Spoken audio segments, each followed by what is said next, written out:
Quand je t'ouvre mon cœur, je te vois, Seigneur. Quand je t'ouvre mon cœur, je t'entends me parler. Et ta loi dans mon cœur, toujours demeure. Et ta vie à chaque pour les comme toi.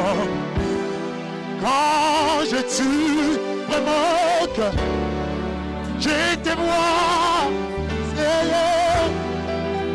Quand je t'ouvre mon cœur, quand je t'ouvre mon cœur, je t'entends me parler. Et ta loi dans mon cœur, toujours aimé. Et ta vie à chacun pour les corps de toi. Quand je t'ouvre mon cœur, je te vois, Seigneur. Quand je t'ouvre mon cœur, je t'entends me parler. Et ta loi dans mon cœur, toujours aimé. Et ta vie à chaque heure, pour les comme toi. Si je l'ai été, j'apprendrai à écouter la voix du bon berger. La voix du bon berger. Quand je l'entends, et je comprends qu'il a payé pour ma liberté. Si je m'étais, j'apprendrai à écouter, la voix du bon berger, la voix du bon berger. Quand je l'entends, oh oui, je comprends qu'il a payé, pour ma liberté, pour ma, oh oui, quand je t'ouvre mon cœur, je te vois, Seigneur. Quand je t'ouvre mon cœur, je t'entends me parler. Et ta loi dans mon cœur, toujours t'aimer.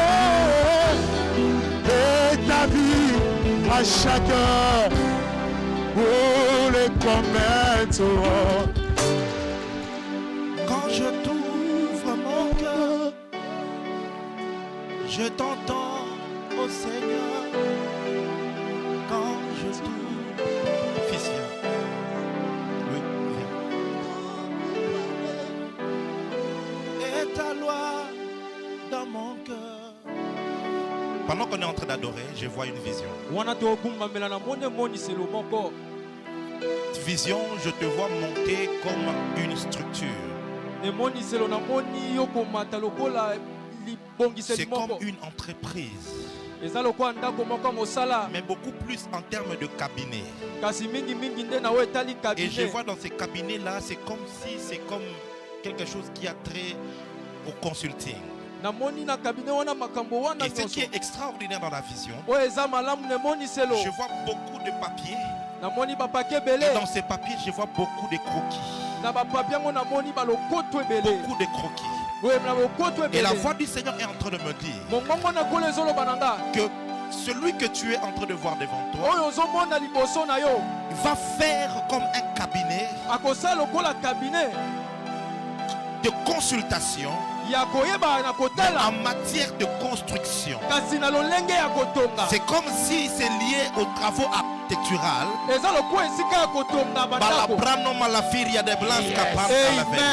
Le Seigneur est en train de dire, ton temps d'être élevé est en train d'arriver. Ton temps d'être élevé est en train d'arriver. Prophesy, my daddy. Hein? Tu fais l'architecture. Ok.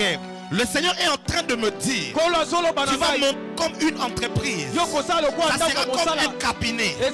Mais ce cabinet-là aura comme spécialité conseil en matière de construction. Et je vois le Seigneur emmené comme de marcher au devant de toi. Et comment cela se fera-t-il?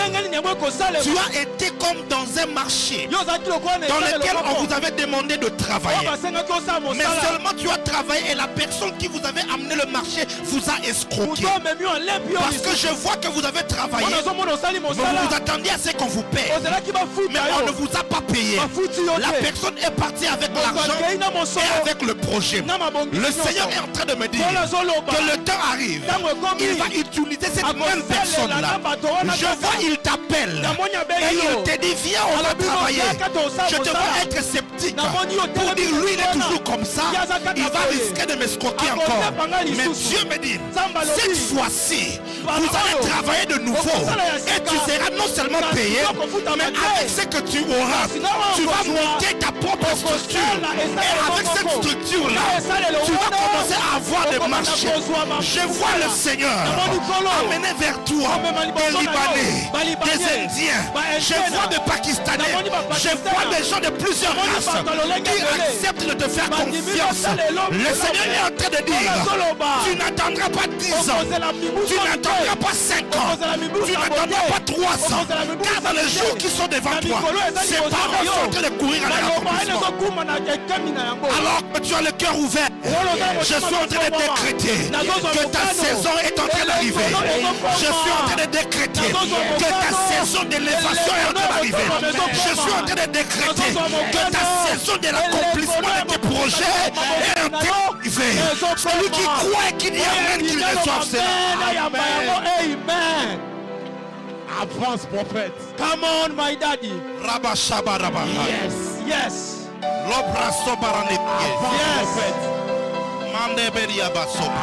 on, my dad. Quand je t'ouvre mon cœur, je te vois, ô Seigneur. Quand je t'ouvre mon cœur, je t'entends me parler. Et ta loi dans mon cœur toujours demeure. Et ta vie à chaque heure coule comme un torrent. Et ta vie à chaque heure coule comme un torrent. Et ta vie à chaque heure coule comme un torrent. Et ta vie à chaque heure.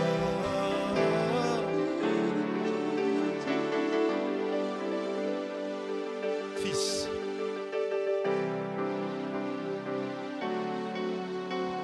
je te vois en vision, assis sur une chaise, et devant toi il y a une table. Tu vas prendre un stylo. Et je te vois prendre un cahier au milieu de la nuit. Et je te vois commencer comme à écrire sous l'inspiration. Je vois tu écris. Je vois tu écris. Je vois tu écris. Et tu ne t'arrêtes pas. Et à un moment le sommeil te prend. Tu t'endors. Le matin quand tu te réveilles, je te vois reprendre ce cahier. Et tu te rends compte que tu as écrit tout un livre. Le Seigneur est en train de me dire, dis à mon fils que je viens de répandre sur lui une huile pour écriture. L'huile pour l'écriture. Je confirme cela. Il m'arrive plusieurs fois au milieu de la nuit. Je prends un cahier et puis je commence à écrire. J'ai déjà 3 livres que j'ai écrits. Amen.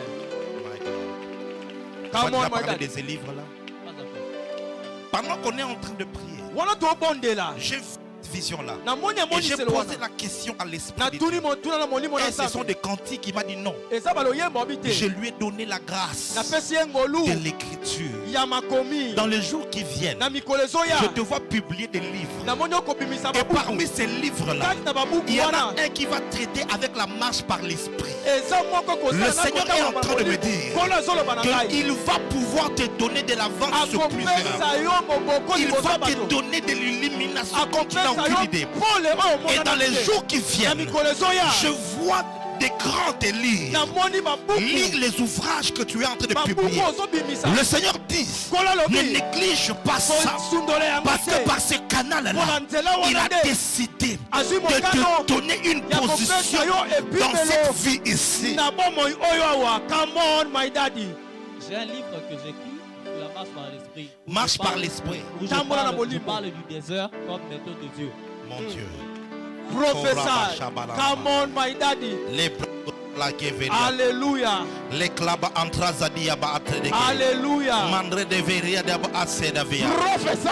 Tous les projets que Dieu a mis dans ton cœur, je suis en train de prier que ces projets se concrétisent. Amen. Toutes les idées qu'il y a dans ton cœur, je décrète et je déclare que la main de Dieu sur toi va les emmener à leur concrétisation. Alléluia. Prophesy.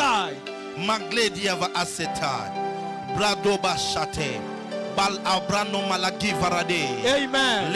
Depuis que je suis en train de prier ce matin, je n'arrête pas de te voir en train d'avoir un tête-à-tête avec le Premier ministre. Je n'arrête pas de voir ça. Je n'arrête pas de voir tête-à-tête avec lui. Parlant et discutant autour d'une table. L'Esprit de Dieu est en train de me dire, Jimmy, ce que tu vois s'accomplira dans quelques jours. Tu vas te retrouver dans un environnement et vous serez sur une même table. Et je vois à côté, je vois le Premier ministre et je le vois discuter avec toi sur certaines choses. Ainsi parle le Seigneur. Le temps qui est devant toi n'est pas le temps de la distraction. Le temps qui est devant toi n'est pas le temps de baisser les bras. Mais le temps qui est devant toi, c'est le temps de pousser. Soit dans la prière, et dans le domaine du travail, et dans l'activisme, de faire tout ce qui est possible. Car le Seigneur a décidé de mettre sa main sur toi et de te propulser, de te donner de l'influence et d'attirer des grands vers toi. Ainsi parle le Seigneur. Ce ne sera pas toi qui iras vers eux, mais c'est eux qui te chercheront. Ce seront les portes qui s'ouvriront. Oh JLC, tu es béni ce matin. Il y a la grâce qui va te connecter à la grandeur. Il y a la grâce qui te connecte à la grandeur. Celui qui a la foi qu'il reçoive cela. J'ai dit celui qui a la foi qu'il reçoive cela. Come on, my dad. Est-ce que tu peux célébrer les Quand je t'ouvre mon cœur, je te vois, ô Seigneur. Quand je t'ouvre mon cœur, je t'entends me parler. Et ta loi dans mon cœur, toujours demain, et ta vie coule comme un torrent, et ta vie coule comme un torrent, et ta vie coule comme un torrent, et ta vie. La vie de Dieu est en train de couler ce matin. Yes. Amen. Tu reçois selon ton désir. Tu reçois selon la mesure de ta foi. Et ta vie à chaque heure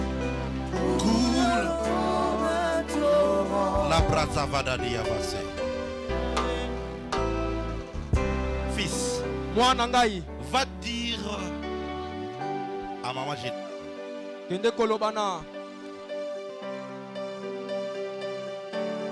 de dire à son mari, eux deux, de faire une prière de 3 jours. Et après 3 jours, il cherche un homme de Dieu afin qu'il prie pour lui. Parce que et Saprania va prophesy my daddy, come on. Prophesy my dad, come on. Prophesy my dad, come on. Pusana. 3. Dans 3 mois, à partir de maintenant, le monde de ténèbres a prévu à ce que cet homme-là devienne aveugle. Au moment où je parle, il a déjà été opéré. Je vois, il a été opéré, monsieur. On l'a amené en Inde. Hein? Faire les opérations des yeux. Ok. Le Seigneur est en train de me dire, cette fois-ci on a décidé de l'attaquer pour que le problème des yeux devienne définitif. Et quand on me dit on veut lui faire ce qu'on a fait à Moulumba, je ne sais pas qui c'est. J'entends ça comme ça. C'est une affaire de la présidente. Mais le Seigneur est en train de dire qu'il fasse 3 jours pour toi. Le 3 jours, ce sera pour le 3 mois. Et qu'il détruise ce projet-là afin qu'il s'attache à l'alliance et la longévité. Parce que s'il n'est les 3 mois qui sont devant nous, quelque chose de grave va arriver. Et après le 3 mois là, je vois comme un cercueil et je le vois partir très tôt avant son temps. Dieu le révèle à toi puisque tu es connecté à eux. Apporte ce message afin qu'il soit vigilant dans la prière. Nous prions pour la présidence de la République afin que la mort qui est en train d'attaquer ceux qui travaillent puisse était au nom de Jésus. En tant qu'église, Jésus nous a dit ce que vous lierez sur la terre sera lié dans le ciel. Ce que vous délierez sur la terre sera délié dans le ciel. Nous décrétons en tant qu'église par le pouvoir du nom de Jésus-Christ que la vague de la mort dans la présidence s'arrête au nom de Jésus.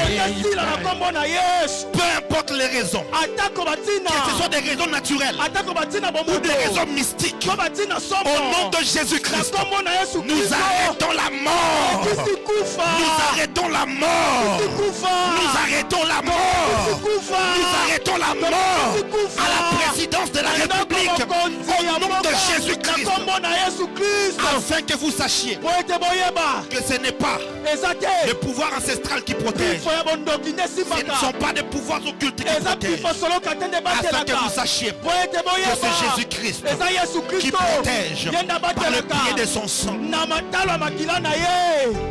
Come on, my dad. Je t'entends me parler et ta loi dans mon cœur toujours demeure, et ta vie à chaque heure coule comme un torrent, et ta vie à chaque heure coule comme et ta vie à chaque heure coule comme un torrent. Oh, et ta vie à chaque heure. Je vois comme une vague de restauration qui arrive. Je ne sais pas à qui je parle ce matin. Je ne sais pas à qui je parle ce matin. Je décrète et je déclare la restauration dans tes affaires. Je décrète et je déclare la restauration dans ta santé. Je décrète et je déclare la restauration dans ton travail. Ce Celui qui a la foi et qui le reçoit, que cela s'attache à lui au nom de Jésus. Que cela s'attache à lui au nom de Jésus. Amen. Merci Père. Accepte et bénir ta parole. Accepte d'instruire ton peuple. Au nom de Jésus-Christ. Que la braise.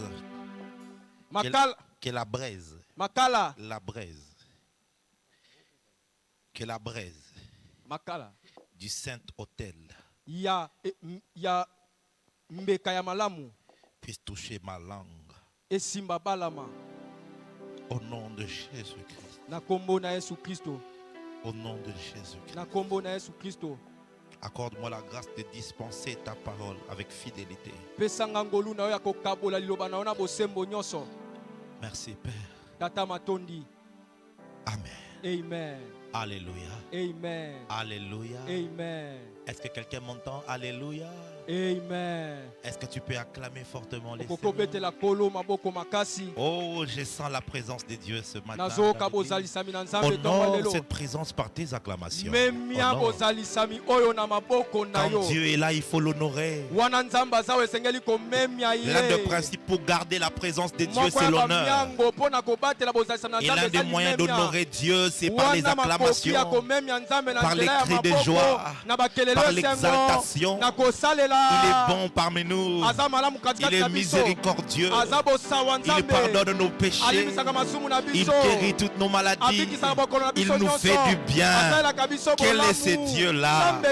Que son nom soit sanctifié à tout jamais. Aide-moi à faire un coup de coude à 3 personnes et dis-lui bienvenue dans la présence de Dieu.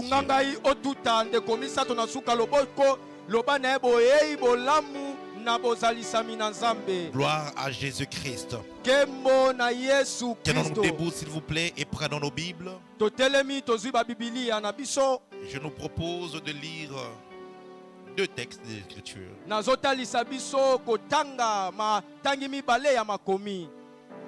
Le premier c'est dans Hébreux chapitre 11.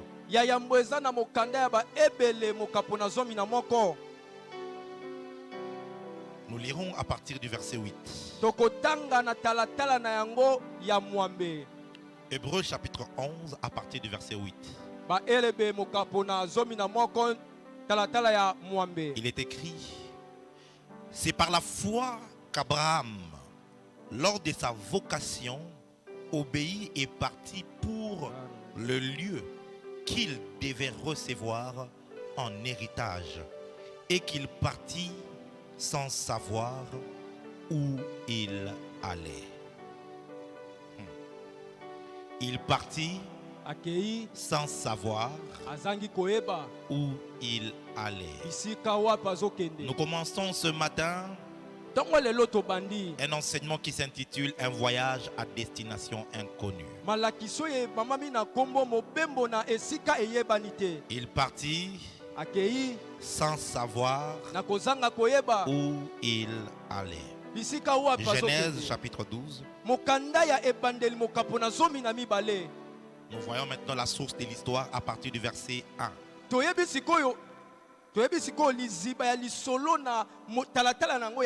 Nous lirons du verset 1 jusqu'au verset 4. Il est écrit: L'Éternel dit à Abraham, va-t'en de ton pays, de ta patrie et de la maison de ton père, dans le pays que je te montrerai. Je ferai de toi une grande nation. Je te bénirai. Je rendrai ton nom grand et tu seras une source de bénédiction. Je bénirai ceux qui te béniront. Je maudirai ceux qui te maudiront. Et toutes les familles de la terre seront bénies en toi. Abraham partit comme l'Éternel le lui avait dit. Et Lot partit avec lui. Abraham était âgé de 75 ans, ça veut dire 75 ans, lorsqu'il sortit de Charan. Amen. Mettons-nous s'il vous plaît dans la présence de Dieu. Un voyage à destination inconnue. À chaque fois que quelqu'un sort de sa maison, qu'il apprête sa valise, Pour pouvoir effectuer un voyage, généralement la destination est toujours connue. La personne sait que je vais quitter Kinshasa et je vais aller à Bruxelles pour 40 jours. Je quitte Kinshasa, je vais aller à Melbourne. Je vais quitter Kinshasa, je vais aller à Izmir. Je vais aller quitter Kinshasa pour aller à Lubumbashi, à Kolwezi ou Kesse. Mais ici, la Bible nous présente une personne qui sort de sa maison sans savoir où il allait. Nous allons pendant plusieurs dimanches décortiquer le parcours d'Abraham.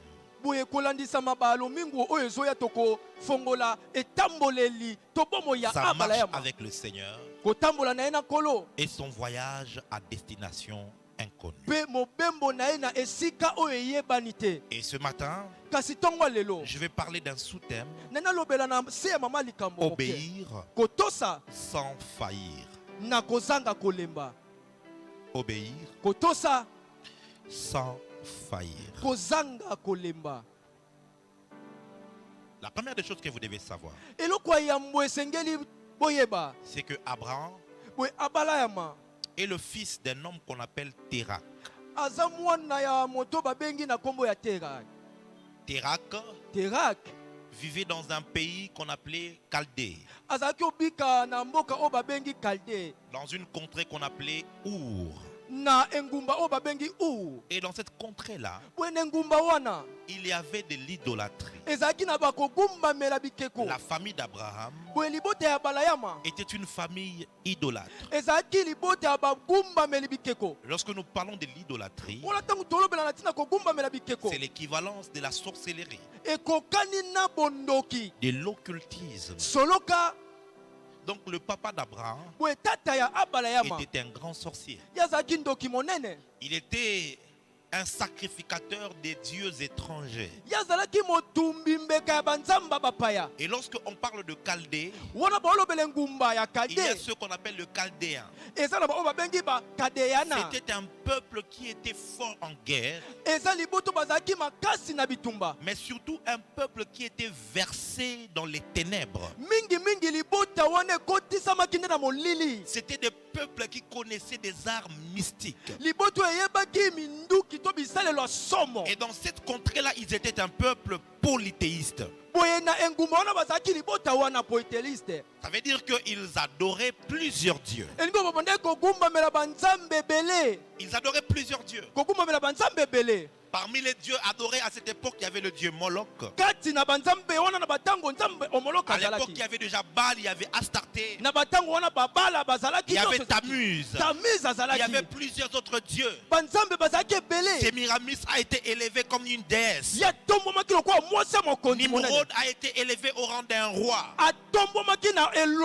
Et le contexte dans lequel ils étaient, c'était le contexte post Tour de Babel. Ça venait juste après l'histoire de la Tour de Babel, où les hommes se sont rebellés contre Dieu et Dieu les a dispersés. Et c'est juste le chapitre suivant quand nous parle d'Abraham. Ce qui est intéressant dans ce tableau que je suis en train de vous peindre, et qu'il est possible de sortir d'une famille chaotique et de devenir une personne historique avec Dieu. Je n'ai pas entendu quelqu'un dire amen. Je répète, il est possible de sortir d'une famille chaotique, d'une famille satanique, d'une famille occulte, et de devenir une personne historique avec le Seigneur. Abraham est sorti sorti d'une famille de la sorcellerie. Il est sorti d'une famille de l'occultisme, du satanisme. Mais dans cette famille-là, lui, il est sorti pour faire l'histoire. Je ne sais pas quelle est la nature de ta famille. Je ne sais pas qu'est-ce que ton père avait comme alliance. Je ne sais pas dans quoi ils ont été versés. C'est que je sais. Il est écrit, si quelqu'un est en Christ, il est devenu une nouvelle créature. Je suis en train de t'annoncer que puisque tu es en Christ, tu vas devenir un homme historique. Oh, j'ai dit, tu vas devenir un homme historique. Tu vas commencer une histoire qui sera racontée par plusieurs. Et ce que j'aime, lorsque Dieu te prendra, il fera de toi une référence par laquelle plusieurs commenceront à le connaître et à l'invoquer à cause de toi. Si tu le crois, dis Amen bien.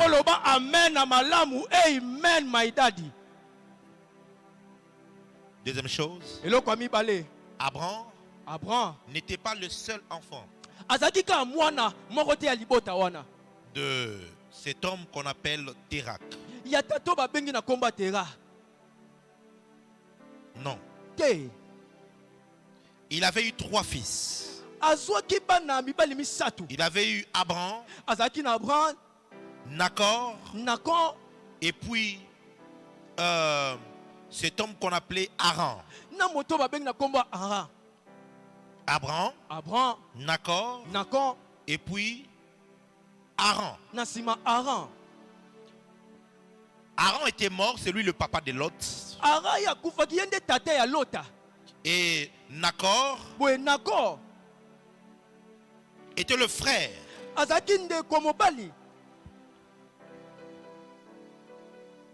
d'Abraham. Et Abraham, lui, était stérile. Je me pose des questions. Je me dis pourquoi Dieu doit aller chercher un homme qui est stérile alors qu'il y avait un frère qui était capable de prendre les enfants, de faire des enfants. Come on, my daddy. Pourquoi? Nacor pouvait faire des enfants. Abraham était stérile. Pourquoi Dieu n'est pas allé vers Nacor?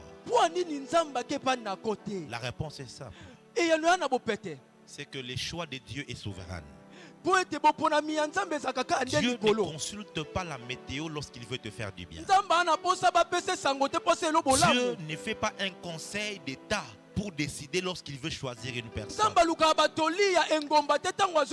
Et souvent, il plaît au Seigneur de choisir des choses viles afin de confondre les personnes qui sont sages. Malgré la défaillance de son corps, Abraham a été le choix de Dieu. Au milieu de ce contexte sorcellérique et satanique, Abraham a été le choix de Dieu.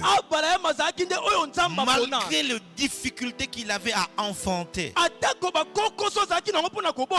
était le choix de Dieu. Je suis venu dire à quelqu'un ce matin, ta famille est peut-être chaotique. Peut-être que vous avez trop de problèmes. Peut-être que vous n'avez pas beaucoup étudié. Peut-être que vous n'avez pas eu beaucoup d'opportunités pour réussir dans la vie. Je t'amène un message ce matin. C'est que toi qui es à la JLC ce matin, tu es le choix de Dieu. Je disais à quelqu'un, tu es le choix de Dieu. Frappe-toi la poitrine, dis je suis le choix de Dieu.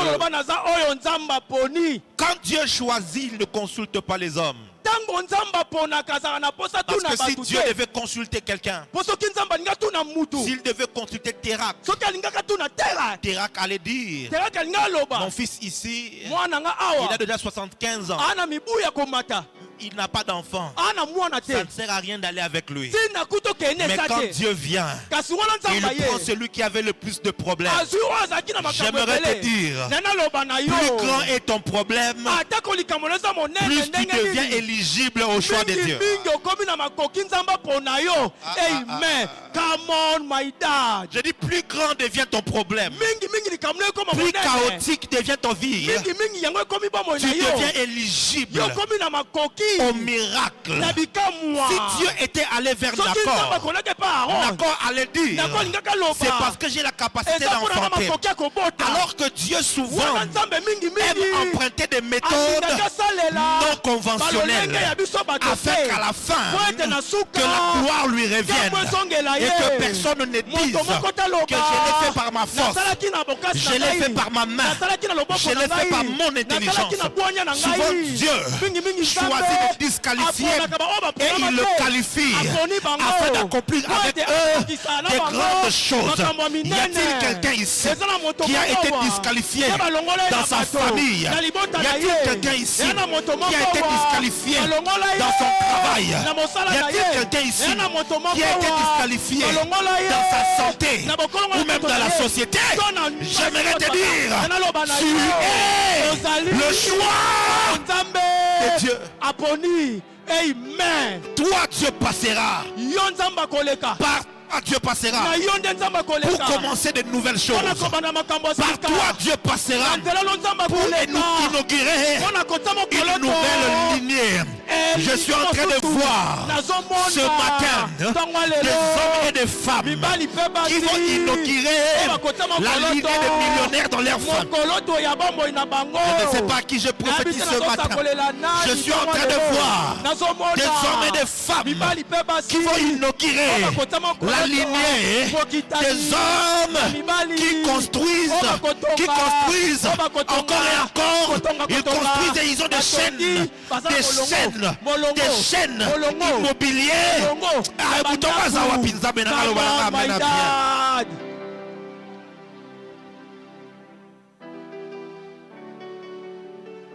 Come on, my dad. Parmi les 12 disciples de Jésus-Christ, il y avait Matthieu, un homme élevé en dignité. Il était directeur à la DGI, collecteur d'impôts, un homme important. Il y avait un homme politique fort. Non, il y avait parmi eux un homme politique, Simon les Zélotes. Il était de l'opposition. Il était un combattant. Il militait contre le pouvoir romain. Oui, parmi eux, il y avait des hommes comme ça. Il y avait des hommes comme Barthélemy. Il y avait des hommes comme André. Lui qui était déjà un homme expérimenté dans le ministère. Oui, parce qu'il était déjà avec Jean-Baptiste. Il avait de l'expérience. Il connaissait la prière. Il connaissait le jeûne. Il avait le message. C'est même le premier disciple qui a suivi Jésus. Mais quand il fallait donner les clés du royaume, qui est-ce que Jésus choisit? Il choisit un illettré. Il choisit un homme qui faisait la pêche. Il choisit un homme qui n'avait pas d'éducation. Il choisit, oh mon Dieu, mon Dieu. Je suis venu te dire, tu vois, contre tes inconvénients, contre toutes tes faiblesses, contre tous tes défauts, contre tout ce qui te disqualifie, mets-les ensemble. Quand tu les mettras ensemble, moi je te dirai, c'est l'ensemble de toutes ces choses-là qui feront de toi les choix de Dieu. Je dis, c'est l'ensemble de toutes ces choses qui feront de toi le choix de Dieu. Monsieur Alexandre Edini Abala, celui qui est compté comme le père du réveil au Congo. Il a bâti plus de 3000 églises en une année. Il a emmené le réveil comme jamais auparavant. Il a implanté dans le monde entier un homme de miracles, des signes et des prodiges. On raconte une histoire d'une femme qui est venue vers Papa Edini Abala, lui disant, que mon mari m'a dit que j'ai donné trop de filles. Cette fois, cette grossesse, si je lui donne encore une fille, il va me chasser du mariage. Son mari était militaire. Et lorsqu'elle était à terre, cette femme va pour mettre au monde. Le mari était en mission. Il devrait revenir quelques jours plus tard. Et quand elle va, elle met au monde une fille. Alors elle n'attend pas plusieurs jours. Elle prend l'enfant dans toutes ses faiblesses-là. Elle court avec chez papa Aïdine Yabala. Il dit, papa, Mouzé, est-ce que ton Dieu m'a menti ou comment? Mon mari va me chasser du travail. Et Mouzé prend l'enfant. Il dit, femme de peu de foi. Il lève l'enfant. Il dit au nom de Jésus. Quand il redonne l'enfant, c'était un garçon.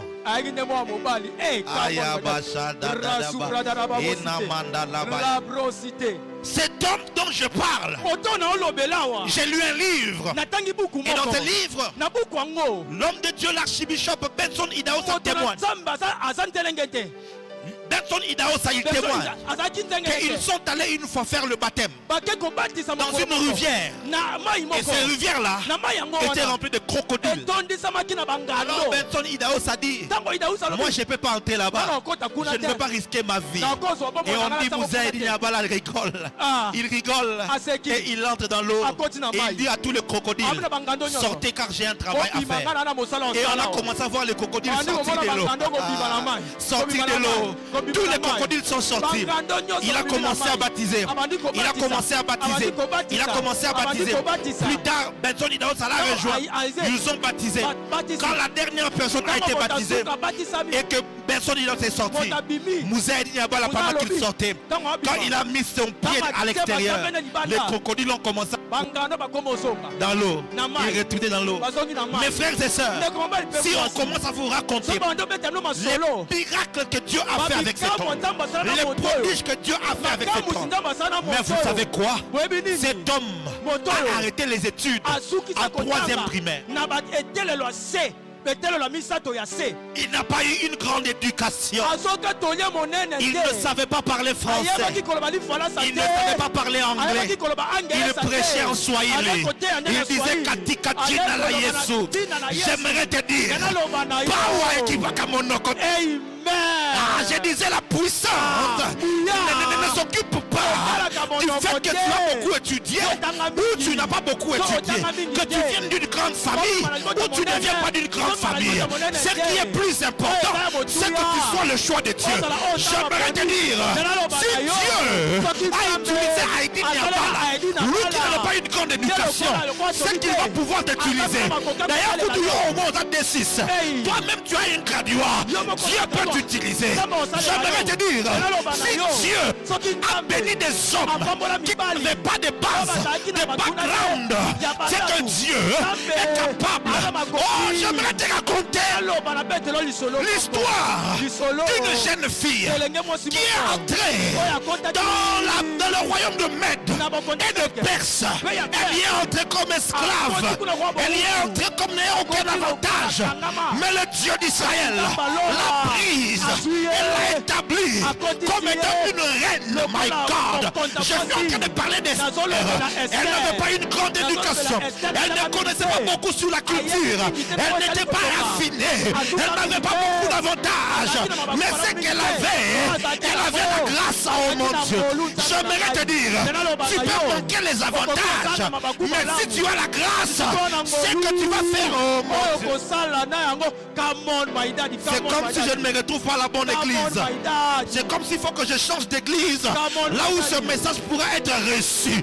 J'aimerais te dire que tu peux manquer les avantages, mais si tu as la grâce, alors tu pourras monter, alors tu peux accomplir de grandes choses. Bien-aimé dans le Seigneur, j'ai ça dans mon cœur de parler à un cœur ce matin pour dire arrête de te sous-estimer. Arrête de t'inquiéter. Oh non, moi, ma famille ne m'a pas donné beaucoup de chance. Oh non, moi, j'ai commis beaucoup d'erreurs. D'ailleurs, je suis en train de composer un numéro de téléphone. Et j'appelle une femme qui s'appelle Rahab. Et elle était en train de me dire, moi d'ailleurs, j'étais une prostituée. J'étais une prostituée. J'étais une prostituée. J'habitais au-dessus d'une muraille. Mais lorsque j'ai fait la rencontre avec les émissaires de Josué, Josué c'est le Dieu qui sauve. Et ils m'ont donné un signe. C'était le fil cramoisi. Le signe du sang. Puisque seulement j'avais accepté de les héberger dans ma maison et de mettre le signe du sang, je suis entré dans la lignée de Jésus. Je suis quelqu'un. Ton passé est peut-être lourd. Je suis venu te dire, tu as commis de grandes erreurs. Je suis venu te dire, tu as fait de grosses bêtises. Mais si Dieu a qualifié Rahab, c'est qu'il va te qualifier aussi. Si Dieu a introduit Rahab dans la lignée de Christ Jésus, c'est qu'il est capable de te remonter. Dis avec moi, je suis le choix de Dieu. Si tu doutes, je peux faire encore venir parmi nous ici une femme qui était idolâtre. Et à cause de son idolâtrie, elle est devenue veuve. J'appelle Ruth parmi nous. Ruth à la barre et elle vous dira que moi d'ailleurs, j'ai été dans un pays maudit. Dans un pays maudit. Mes frères et sœurs, le pays de Ruth, c'était un pays maudit. Un pays maudit. Un pays maudit. Elle a eu un homme. Finalement l'homme est mort. Elle est restée une veuve. Elle est restée une veuve. Mais elle s'est attachée à Naomi. Puisqu'elle s'était attachée à une personne qui était en alliance. Ruth est arrivée en Israël. Elle a rencontré Boaz. Et Boaz, ils ont mis des enfants. Plus tard, Jessé est sorti. Jessé est sorti. Et plus tard, David. Plus tard, David, Salomon. Jusqu'à Jésus. Mes frères et sœurs, tu es peut-être veuve, tu as perdu ton mari. J'aimerais te dire que ce n'est pas trop tard, car c'est lui qui a restauré Ruth est capable de te choisir et commencer avec toi une nouvelle histoire. C'est lui qui me dit un amen bien qu'il te soit. Tu es le choix de Dieu. Tu es le choix. Le choix. Comme Abraham. Le choix de Dieu. Tout commence lorsque Dieu vient se révéler à Abraham en lui disant, va-t'en de ton pays, de ta patrie, de la maison de ton père, dans le pays que je te montrerai. Écoute-moi. Celui qui parle à Abraham, dans Exode chapitre 3, il donne son nom. Tétragramme, le yod, he, vav, he, y, h, w, h. Un nom que l'on ne peut citer, mais que les massorettes ont ajouté. Ils ont pris le nom de Adonai. En y ajoutant, ils ont formé le nom de Yahweh. Le nom de Yahweh. Entre parenthèses, on ne doit jamais vous tromper que le nom de Dieu c'est Jéhovah. Parce que la lettre J est apparue que plusieurs millénaires et siècles après l'alphabet grec. On ne doit donc pas vous intimider. Oh non, si tu ne pries pas au nom de Jéhovah. Je ferme la parenthèse. Dis-moi avant ce prophète. Le nom de celui qui s'approche vers Abraham, c'est Yahweh. Il s'approche vers Abraham. Mais bizarrement, il ne se révèle pas à lui comme Yahweh. Non. C'est ce que Dieu dit à Moïse. Il dit ceci. Que c'est mon nom par lequel je serai invoqué dans toute l'éternité. Votre père ou vos pères ne m'ont pas connu sous ce nom. Quand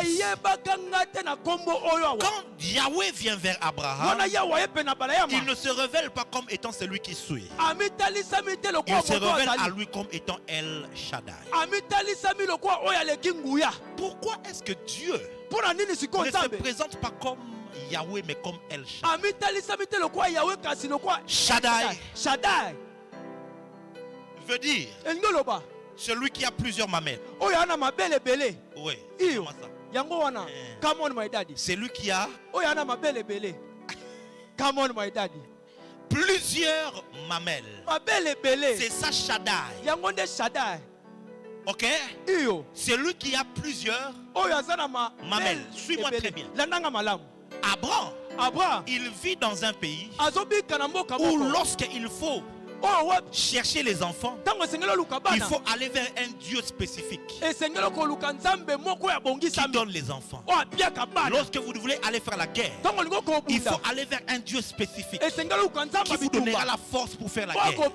Lorsque vous voulez l'argent, il faut aller vers un Dieu spécifique. Ils avaient donc plusieurs dieux. Chaque Dieu correspondant à une situation. Alors quand Dieu apparaît à Abraham, il se révèle en disant: en moi-même, j'ai plusieurs mamelles pour te nourrir selon les besoins. Tu n'as pas besoin de plusieurs dieux, car en moi seul je te suffis. Celui qui se suffit en lui-même, c'est ça El Shaddai, le Dieu tout-puissant. Si tu me trouves, en moi, tu trouveras le mariage. En moi, tu trouveras le travail. En moi, tu trouveras l'élévation. En moi, tu trouveras la victoire. En moi, El Shaddai. Ainsi donc, la vie d'Abraham commence par une rencontre, par une révélation avec Dieu. Plusieurs personnes sont à l'église. Ils font 10 ans, 5 ans, d'autres même 20 ans, peut-être 30 ans. Mais pour n'avoir que les informations concernant une divinité, concernant un certain Dieu, écoute-moi très bien. La vie spirituelle commence lorsque tu trouves la révélation. Lorsque tu trouves la révélation de celui que tu adores. Lorsque tu trouves la révélation de celui que tu pries. Bien-aimé dans le Seigneur, plusieurs personnes vivent une vie de misère dans la spiritualité parce qu'ils n'ont aucune révélation. Écoute-moi très bien. 1 million d'informations ne remplacera pas une seule révélation. Je répète, 1 million d'informations ne remplaceront pas une seule révélation. Je préfère une personne qui n'a qu'une seule révélation et qui court avec cette seule révélation, car une personne qui m'épate avec 1 milliard d'informations. Et notre génération, on est une génération des impressionnistes. Alors les gens vont sur internet, ils font des recherches pour avoir plus d'informations dans le but d'épater les gens. Lorsque je viens ici, je ne viens pas avec l'objectif de vous épater. Je viens avec l'objectif de vous édifier. Pour vous édifier, Jésus a dit que la lettre tue, la chair ne sert à rien. C'est l'esprit qui vivifie. Mes frères et sœurs, seul l'esprit est capable de vivifier ton esprit. Pour que ton esprit commence à vivre, il faut que tu fasses la rencontre qui va au-delà de ce que l'on t'a dit. Une rencontre qui va au-delà de ce que l'on t'a prêché. Job était intègre. Il marchait avec Dieu. Il faisait des sacrifices. Il faisait des offrandes. Mais jusqu'à ce qu'un jour, à la fin de ses épreuves, ils disent: j'avais entendu parler de toi, mais maintenant, mes yeux t'ont vu. Mes frères et sœurs, il est possible que tu marches avec plusieurs informations seulement. Et avec ces informations-là, tu es béni. Tu as le mariage, tu as le travail. Mais pour la vie spirituelle, il va falloir que tu transcendes l'information et que tu entres dans le monde de la révélation. Le monde de la révélation, c'est ce qui fera en sorte que le Dieu qui est aux cieux, qu'il devienne le Dieu qui marche avec toi. Alléluia. Ceux qui vont briller dans ce temps de la fin, ceux-là qui feront des grands exploits en ce temps de la fin, ce ne seront pas ceux qui ont des grands diplômes en théologie. Ce ne seront pas ceux qui ont lu la Bible 60 fois. Ce ne seront pas ceux qui auront de grandes connaissances. Mais ce seront ceux-là qui auront la révélation de leur Dieu. Car ceux du peuple qui connaîtront leur Dieu, pas qui connaîtront Dieu en général, ils connaîtront leur Dieu. Ceux-là agiront avec fermeté. JLC cherche la révélation de manière individuelle. Cherche à ce que Dieu te révèle à toi. Lève ta main droite, dis Seigneur, révèle-toi à moi. J'ai refusé de vivre une vie sans la révélation du Seigneur. J'ai refusé ça. J'ai refusé. J'ai refusé. Tu dois marcher avec la révélation. La marche commence lorsque tu as la révélation. As-tu la révélation du Seigneur Jésus? Est-ce que tu as cette révélation? Ou tout ce que tu connais, c'est ce qu'on t'a raconté? C'est ce que l'on t'a dit. Est-ce que tu as la révélation? Est-ce que tu as la révélation? Simon était avec lui, avec tous les autres disciples, pendant près de 3 ans. Jusqu'à ce que ce jour-là, le Seigneur lui pose la question: qu'est-ce que les gens disent que je suis? Moi, le Fils de l'homme. Les disciples ont commencé à dire. Les uns disent que tu es Jérémie, d'autres Esaïe, d'autres un des prophètes qui est revenu. Et Simon, quand Jésus dira: mais vous qui dites-vous que je suis? Il dit: tu es le Christ, le Fils du Dieu vivant. Et Jésus lui dit: ce ne sont pas la chair et les sangs qui t'ont révélé. Qui t'ont révélé. Qui t'ont révélé. Non pas qui t'ont informé. Quand tu étudies la Bible, tu sauras que Pierre avait l'information que Jésus était réellement le Christ. Il savait. Ce n'était pas nouveau pour lui. Je vous dis la vérité. Dans Jean chapitre 1, écoutez ce qui est dit au verset 41 à propos de André. Ce fut lui qui raconta le premier son frère Simon. Et il lui dit: nous avons trouvé le Messie. Ça veut dire le Christ. Pierre, le jour où il venait rencontrer Jésus, il avait l'information que Jésus était le Messie. Mais 3 ans plus tard, il donne la réponse que Jésus est le Messie. Jésus dit: ça, ce n'est plus l'information, mais ça, c'est la révélation. Ma prière est que le même Jésus que tu entends prêcher ici puisse te faire quitter de l'information à la révélation.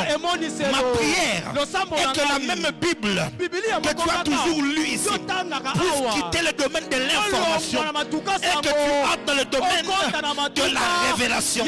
Dis amen et bien et reçois cette parole. Bien-aimé, refuse de vivre une vie chrétienne basée sur les informations.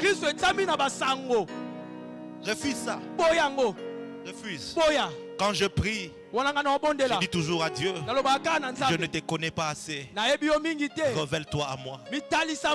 Je veux encore te connaître. I want to know you. I want to know you more than anything. More than anything. I want to know you. Je veux te connaître plus que toute chose. Ça a toujours été ça ma prière. Je veux te connaître aujourd'hui mieux qu'hier et moins que demain. Je veux progresser dans ma révélation de toi. Si hier je t'ai connu comme l'agneau, permets qu'aujourd'hui que je te découvre comme le lion. Si aujourd'hui je te découvre comme le lion, permets que demain que je te découvre comme l'aigle. Il faut que tu progresses dans la révélation. Tu mesures mieux ta progression spirituelle selon la fréquence des révélations que tu as de lui.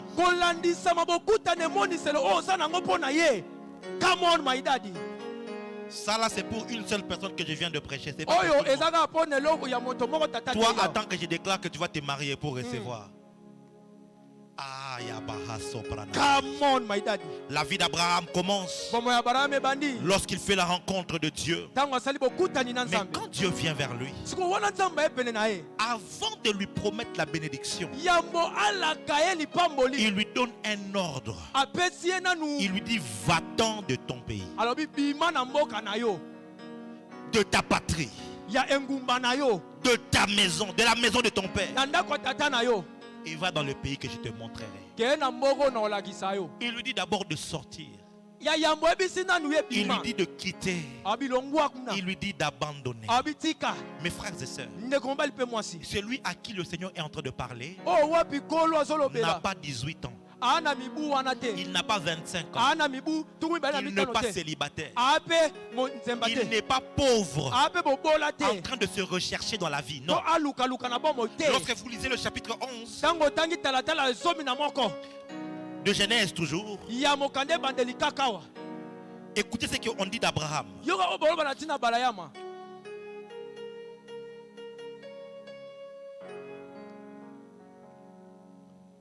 Au verset 26, Térak à 70 ans engendra Abraham, Nacor et Haran.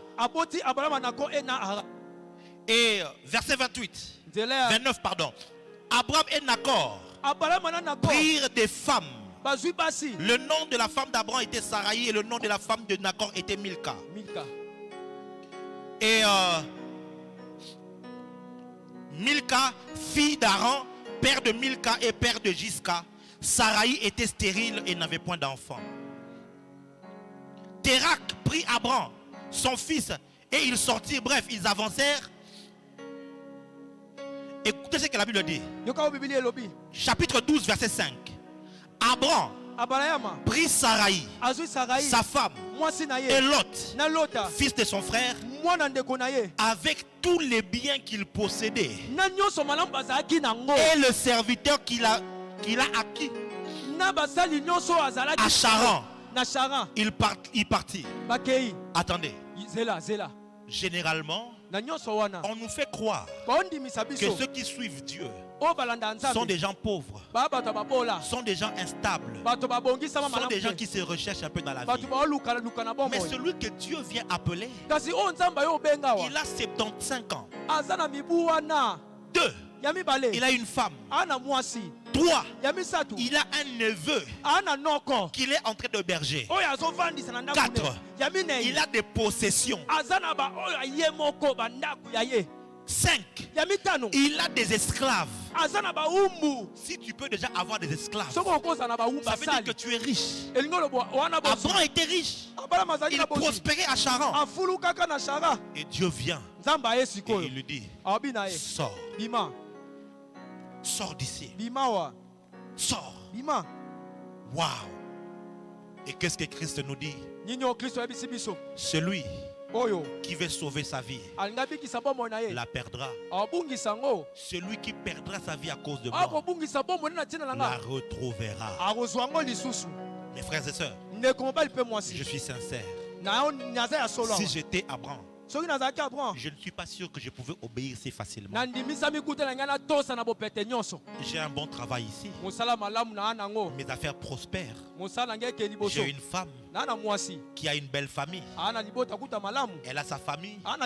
J'ai ma famille ici. Pourquoi je me détacherais pour aller dans un endroit que je ne connais même pas?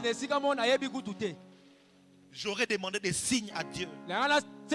J'aurais demandé de poser des conditions à Dieu. Mais Abraham, lorsque Dieu lui parle, il obéit. Il obéit directement. Plusieurs parmi nous, nous voulons jouir de la promesse de Dieu, mais nous ne voulons pas payer le prix de l'obéissance. Écoute-moi très bien. Lorsque tu vois Jésus-Christ à la droite du Père, sache que il a été obéissant jusqu'à la mort, jusqu'à la mort de la croix. Bien-aimé, jusqu'où tu es prêt à obéir à Dieu, jusqu'où tu es prêt à obéir à Dieu et de suivre sa voie. Quelquefois Dieu nous demande des choses faciles, des choses simples, mais que nous n'arrivons pas à obéir. Quelquefois Dieu nous donne des instructions simples que nous n'arrivons pas à suivre. Bien-aimé, jusqu'où tu es prêt à obéir. Il n'y a pas de marche avec Dieu sans obéissance. Il n'y en a pas. Il n'y en a pas. Il n'y en a pas. Il n'y en a pas. La marche avec Dieu est une marche d'obéissance. Lorsque tu es enfant, tu es pris en charge. C'est bonbon, c'est sucré. Tout est bon. Tu pêches comme tu veux. Tu vis comme tu veux. Mais quand tu commences à grandir, tu vas pouvoir commencer à apprendre l'obéissance. Ésaïe 53.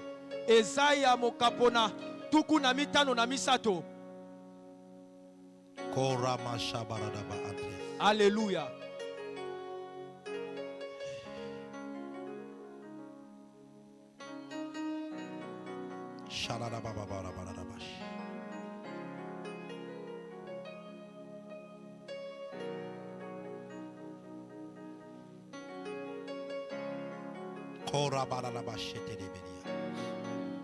Je préfère qu'on lise carrément Philippiens chapitre 2.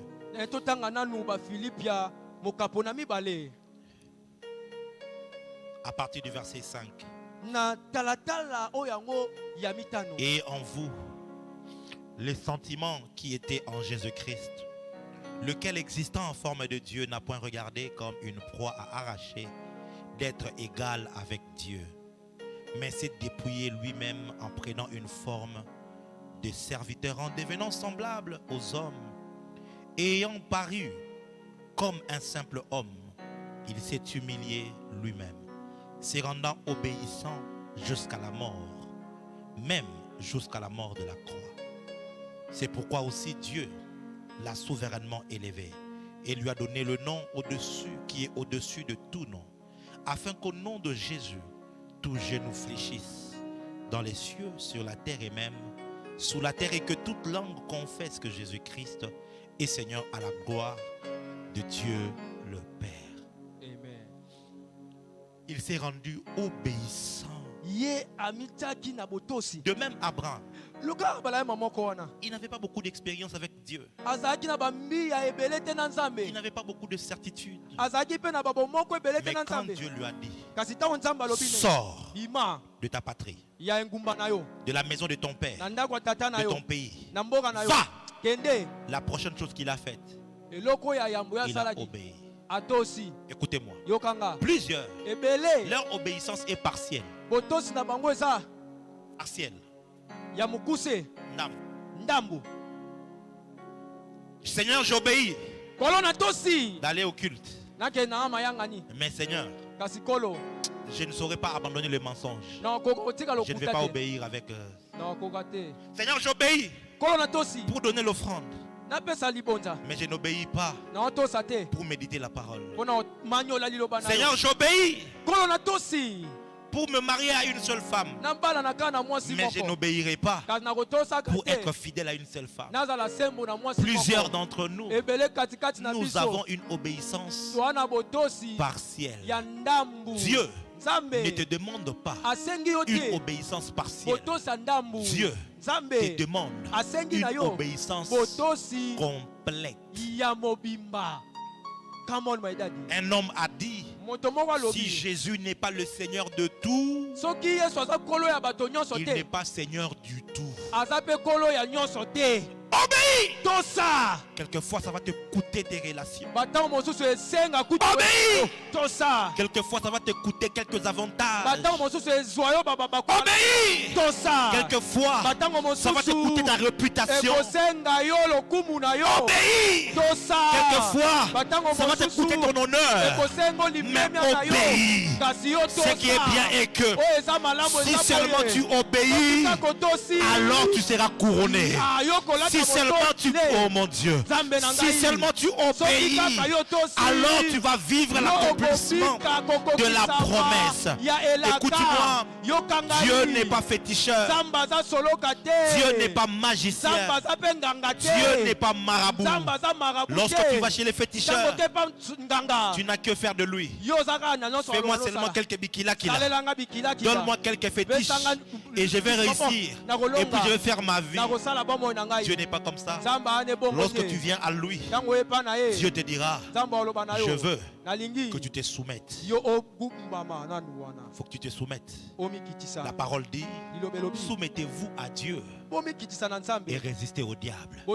Plusieurs veulent résister sans se soumettre. Ils veulent résister au diable, mais ils ne se soumettent pas à Dieu. Nous avons connu le Dieu amour. Maintenant, vous devez apprendre à connaître le Dieu Seigneur, le Dieu roi, qui doit te dominer, qui doit t'imposer ce que tu dois faire. Oh mes frères et sœurs, ça ne sera pas facile pour ta chair, car la chair n'aime pas obéir à Dieu. La chair aime être rebelle à Dieu. Abraham, obéis et sors. Sors. Quelquefois l'obéissance sera de briser cette relation qui te fait vivre dans le péché. Quelquefois l'obéissance c'est d'arrêter de sortir avec ce mari d'autrui qui te paye la maison. L'obéissance, c'est arrêter de prendre la corruption dans ce travail-là. L'obéissance à Dieu, quelquefois ça te coûtera tout. Mais soyez-en sûrs. David a dit, j'étais jeune, j'ai vieilli, je n'ai point vu un juste abandonné, ni sa postérité mendiant son pain. Je n'ai jamais vu ça. Tu vas peut-être pleurer pendant un temps. Tu vas peut-être errer pendant un temps. Tu vas être dans l'incertitude pendant un temps. Mais si c'est Dieu que tu as obéi, sache que, oh mon Dieu, tu finiras par récolter le produit de ton obéissance. Tu finiras par récolter le produit de ta soumission. Écoute-moi très bien. Dieu ne peut élever que ceux-là qui se soumettent à lui. Le chemin qui mène à la hauteur passe par la profondeur. Avant que Christ ne monte, il devait d'abord descendre. Oh mon frère, ma soeur, vous ne vous imaginez pas combien c'était difficile pour Christ de vivre de la sorte. Parce que déjà devenir un simple homme était en soi une humiliation. Come on, my daddy. Dans les psaumes, il chante en disant, pour moi je suis un ver, car Car le monde spirituel, quand il regarde les humains, nous sommes comme des vers, des insectes qui peuvent être écrasés. Qui est l'homme pour que tu prennes garde à lui? Qui est l'homme? Et Christ, il n'a pas regardé son égalité avec Dieu comme une proie à arracher. Tu t'imagines? Lucifer est tombé parce qu'il voulait monter. Et Christ est monté parce qu'il avait accepté de descendre. Je répète, Lucifer est tombé parce qu'il voulait monter. Il s'est dit je monterai, je m'assierai. Mais Christ est monté parce qu'il avait accepté de descendre. C'était humiliant. C'était humiliant pour Jésus de devenir bébé. Qu'une petite fille Marie puisse la laver. Lui enlever aussi les caca derrière. Lui faire porter les lingwanda. Vous imaginez Dieu qui a créé les hommes devenir comme ça? C'est humiliant. Quand il a 30 ans, il est allé vers Jean-Baptiste pour que Jean-Baptiste le baptise. C'est humiliant. Il devait aller au désert, attendre les revêtements de la puissance. C'est humiliant. Il est le créateur, mais il était devenu un homme avec les limites des hommes. Plusieurs fois on a failli le tuer. Et il fouillait. Il s'est retiré comme ça. Quelle humiliation. Finalement on va l'arrêter. On va le frapper. On va le crucifier. Nu sur la croix. Dieu créateur, humilié par sa créature, mais il devait obéir. Obéir jusqu'à la croix. La Bible dit, c'est pourquoi Dieu l'a souverainement élevé. Je suis venu dire à quelqu'un ce matin, accepte d'obéir à Dieu. Peu importe là où ça te conduira. Accepte d'obéir à Dieu. Peu importe combien ça sera dur. Accepte d'obéir à Dieu. Une obéissance complète. Même quand ça te fera mal.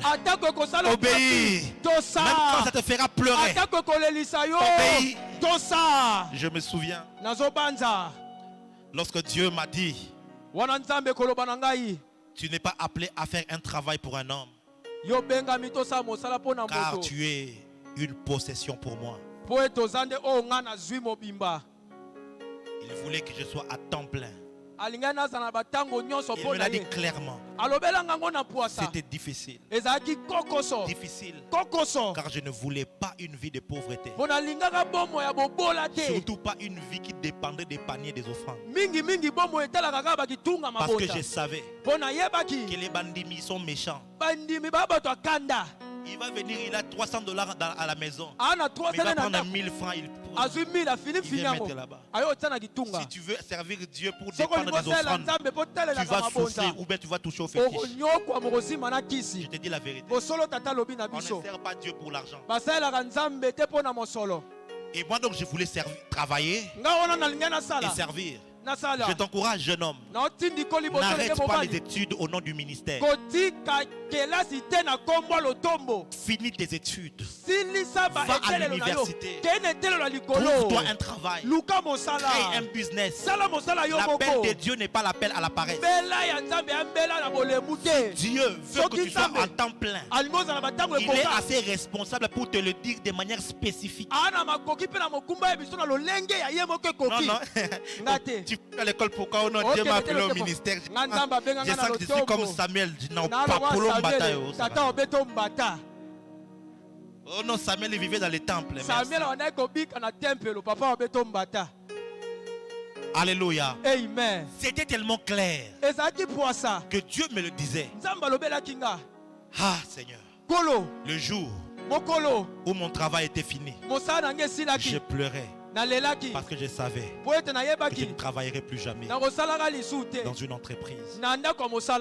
J'ai pleuré, mais j'ai obéi. Je me souviens ce jour-là, j'ai appelé mon père spirituel et je pleurais. Je pleurais. Papa, voilà que maintenant, ça n'est fini. Comment je vais faire? Il m'a dit, fais confiance en Dieu. Il ne te laissera pas. Ça n'a pas été facile. 2010. J'ai manqué de tout. J'ai manqué d'habits. J'ai manqué de chaussures. 2011. J'ai manqué de tout. J'ai manqué de tout, mes frères et sœurs. Je quittais à pied depuis Sosimat jusqu'aux zones pour aller prier. Je quittais à pied de Sosimat jusqu'à Lolo la crevette. Les gens ne savaient pas. Je souffrais. Je faisais une année en ayant fait 11 réunions du Saint-Esprit avec un seul costume. Je ne change que des nœuds. Je change seulement des nœuds. Mais quand tu es là tout souriant, ce n'était pas facile. Écoute-moi, la vie de l'obéissance ne sera jamais facile. La vie de l'obéissance ne sera pas facile. Lorsque Dieu te donne un ordre, il ne te dit pas que ce sera facile. Mais ce qui est certain, il sera à tes côtés pour t'accompagner dans cette marche-là. Aujourd'hui, je suis heureux d'être au service de Dieu. Car il me montre qu'il ne m'avait jamais laissé. Qu'il a été fidèle. Puisque j'avais obéi à sa voix. Juste obéir. Obéir. Ce matin, je n'ai pas voulu parler de l'obéissance de manière structurée. J'ai voulu te parler avec mon cœur. Qu'est-ce que Dieu te dit?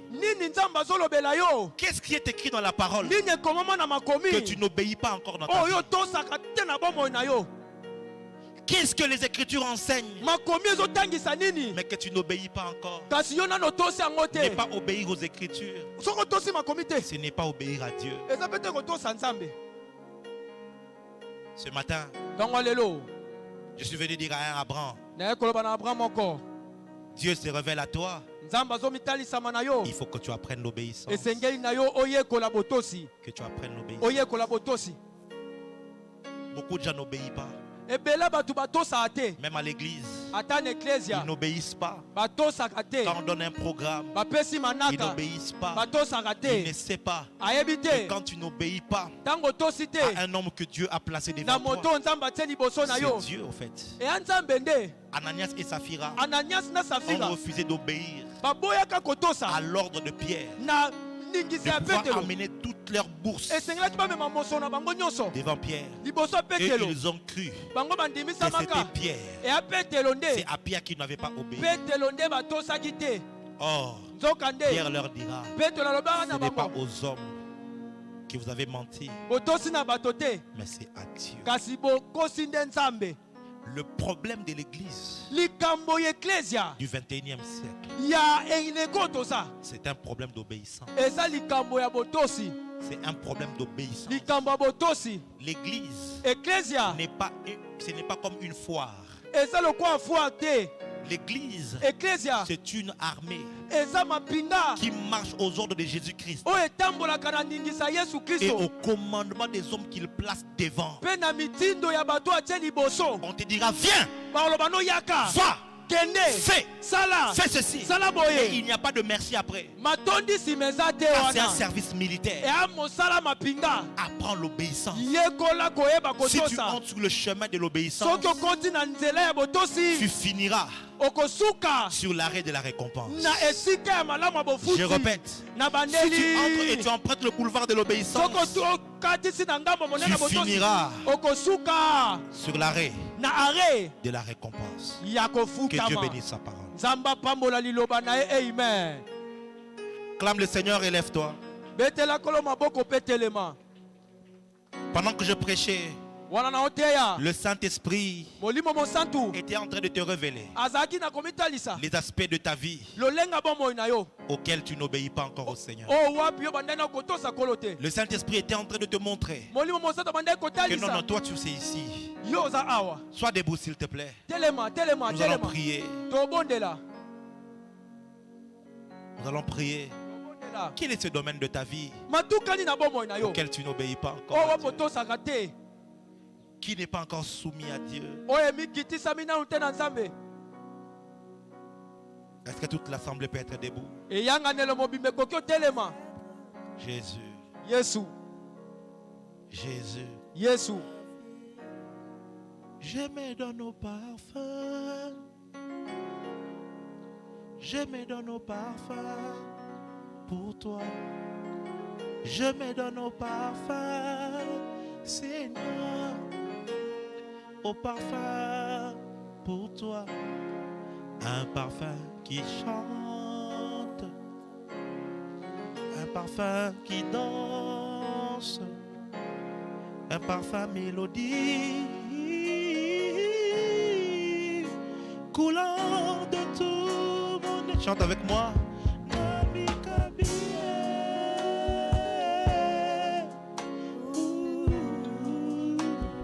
Chante-le.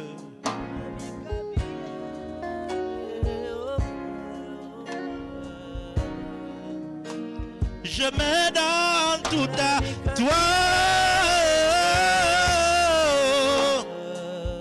Zwangai,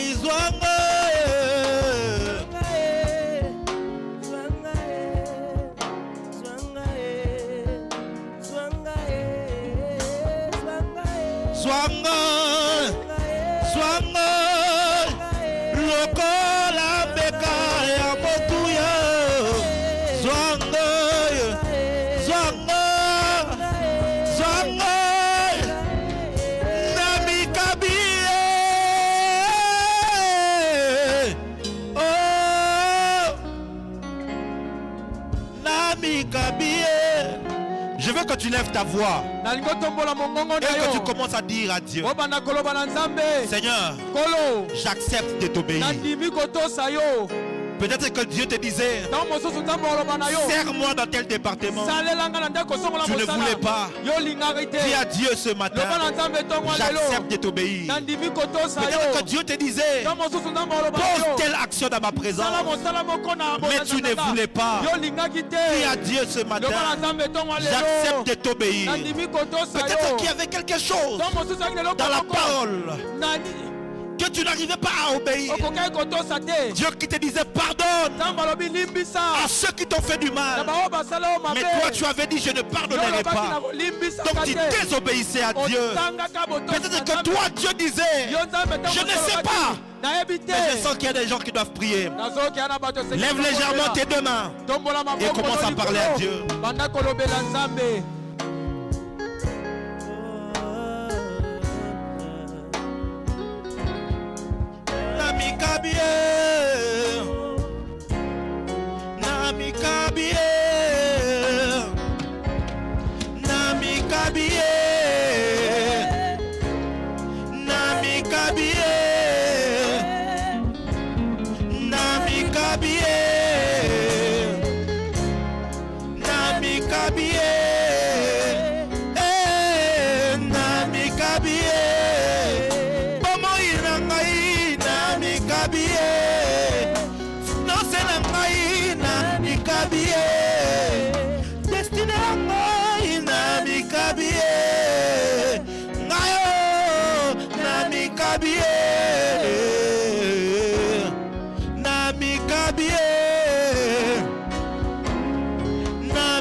Oh Seigneur. Oh Seigneur. Oh Seigneur. Pardonne notre désobéissance. Nous voulions la couronne d'Abraham, car si nous n'étions pas prêts à obéir comme Abraham. Pardonne notre rébellion. Aide-nous aujourd'hui à nous tenir sur le boulevard de l'obéissance, afin de nous conduire à l'arrêt de la récompense. Qu'il en soit ainsi. Qu'il en soit ainsi. Qu'il en soit ainsi.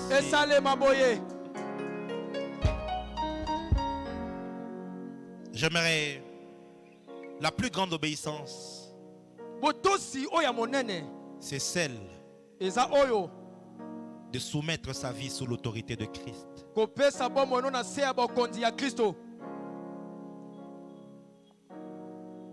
Comme on dit de manière générique, c'est de donner sa vie à Jésus. C'est le plus grand acte de l'obéissance. Ce matin, tu dis prophète, ma vie n'est pas soumise à Jésus-Christ. J'aimerais que tu m'aides par la prière, car aujourd'hui je voudrais faire de Jésus-Christ le Seigneur et le Sauveur de ma vie. Toi, tu vas rester debout.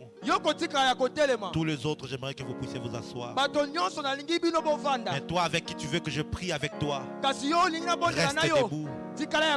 Reste debout. Ça peut être une seule personne. Ça peut être deux personnes. Mais c'est avec toi que je voudrais prier. Que toute l'assemblée ait les yeux fermés. J'aimerais te dire, personne ne te juge. Personne n'a le droit de te juger. Car où tu es aujourd'hui, nous étions là aussi hier. Mais c'est la décision de nous soumettre à Jésus qui a changé nos vies et qui nous a donné une histoire nouvelle. Il ne te dit pas abandonne le péché et viens à moi. Il te dit viens à moi tel que tu es et laisse-moi te transformer. Si tu es là, je veux que toi aussi que tu te tiennes debout. Je vais compter de 5 à 0 et je vais prier, car je n'ai pas l'intention de traîner là-dessus. 5, lève-toi à 4, 3, merci Jésus pour ces hommes et ces femmes. 2, 1, 0. Toi qui es debout, prends ta main et mets sur ton cœur. Répète après moi. Père, je viens au bas de la croix et je demande pardon pour tous mes péchés. Je confesse de ma bouche que Jésus-Christ est Seigneur. Et je crois dans mon cœur que toi, Dieu le Père, tu l'as ressuscité d'entre les morts. Puisqu'il est vivant, aujourd'hui, je soumets ma vie à lui et je place ma foi en lui. Ainsi, je déclare que je suis sauvé, que mon nom est inscrit dans les livres de vie. Aujourd'hui, si Jésus revenait, j'ai la foi que j'irai au ciel. Merci Jésus-Christ. Laisse-moi prier pour toi, Père. Tata, accorde-lui les dons gratuits du salut.